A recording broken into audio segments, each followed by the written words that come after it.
வணக்கம் நண்பர்களே. பாருங்கள், இன்றைக்கி கோயிலுக்கு போயிட்டு வந்தோம். கோயிலுக்கு போயிட்டு வந்து அப்புறம் சமையல் பண்ணுறதுக்கு கொஞ்சம் மொடை. அதனால் வந்து எக் ரைஸு புரோட்டா வாங்கிட்டு வந்தேன். எக் ரைஸ் என் பொண்ணுக்கு கேட்டுச்சுன்னு சொல்லிட்டு எக் ரைஸ் வாங்கிட்டு அப்புறம் புரோட்டா வாங்கிட்டு வந்தேன். ஏன்டாட்டே உங்களுக்கெல்லாம் அடுக்குமாடை பாரு. புரோட்டா எத்தனை ரூபா? புரோட்டா எத்தனை ரூபா? 5 ரூபா. சும்மா இப்போ ஒரு எலி உருண்டையாட்ட போட்டு உங்களுக்கெல்லாம் ஏன்டா காசெல்லாம் தங்குமா நிற்குமா? ஏன்னாடே பாருங்கள், ஒரு இப்போ இந்த புரோட்டா, ஒரு புரோட்டா ஒரே வாயில் சாப்பிட்றலாம். உங்களுக்கெல்லாம் அந்த காசெல்லாம் நிற்குமாடா? டே தங்குமா? ஏன்டா இந்த மாதிரி பண்ணுறீங்க? பாருங்கள், ஒரு புரோட்டா 15 ரூபாங்க. ஏதோ சொன்ன மாதிரி பண்ணிடுவோம் அப்படிங்கிற வீடியோவில் பிரியாணி மட்டன் பிரியாணியா 150 ரூபா ஆகுமா? அவன் பார்த்துட்டு அவனால் முடியல.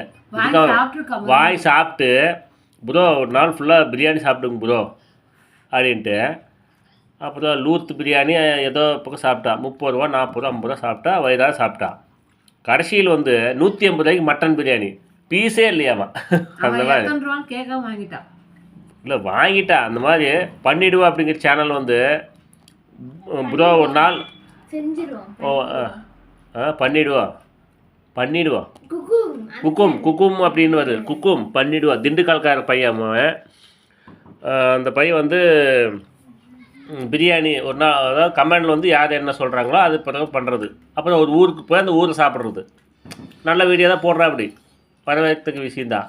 அப்புறம் கமெண்ட்ஸில் வந்து ஒருத்தர் வந்து என்ன சொல்ல, ப்ரோ ஒரு நாள் ஃபுல்லாக பிரியாணி சாப்பிடுங்க ப்ரோ, வீடியோ சூப்பராக இருக்குது, ஒரு நாள் ஃபுல்லாக வந்து பிரியாணி சாப்பிடுங்க ப்ரோ அப்படின்னு சொன்னால் சரி. அந்த பையன் வந்து பிரியாணி காலையில் 9 மணிக்கு லூர்த்து பிரியாணி அங்கே போய் சாப்பிட்டுக்கிறான். 40-50 ரூபா தான் ரைட்டு, வயிறாக சாப்பிட்லாம்.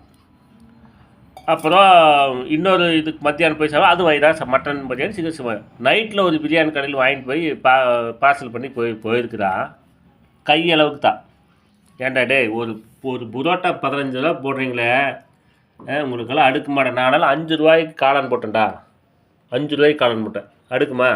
அது குழம்பும் நல்லா இல்லை. ஒரு சட்னி பாருங்கள். என்ன இவனுங்களால நாம் என்ன சொல்கிறது? இவனுங்கெல்லாம் ஊருக்குள்ளே சுற்றிட்டு இருக்கிறானுங்க.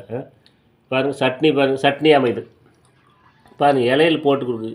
இந்த காசெல்லாம் இவனுங்களுக்கெல்லாம் தங்குமா? இல்லை கடவுளெல்லாம் இருக்கிறாங்களா இல்லையா?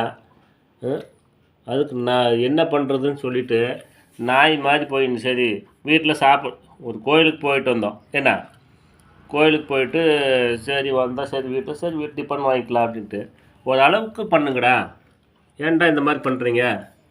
அவனுங்களாம் நாய்கள் தான் நான் சொல்லுவேன் நான். ஏன்டா டே இவங்களுக்கெல்லாம் இந்த காசில் தங்குமாடா? ஒரு அளவுக்கு வந்து இந்த சமையல் பண்ணி கொடுக்குறீங்க, ஒரு அளவுக்கு வந்து அட்டகாசம் பண்ணாதீங்க, ஒரு அளவுக்கு அல்ட்ராட்டிவ் பண்ணாதீங்க. என்ன ஒரு கடவுள்னு இருந்தால் இதெல்லாம் இப்போ நாங்களும் இருக்கிறோம். நான் இருக்கிற ஊரில் சேலஞ்சு சொடக்கு போட்டு சொல்கிறேன், 5 ரூபா இத்தனை தான் காளான் போட்டு கொடுப்பேன். வயிறாக குழம்புன்னா அத்தனை டைம் ஊற்றுவேன், வெங்காயம் அப்படி மேலே போட்டு கொடுப்பேன். எல்லாத்துக்கும் தெரியும். தில்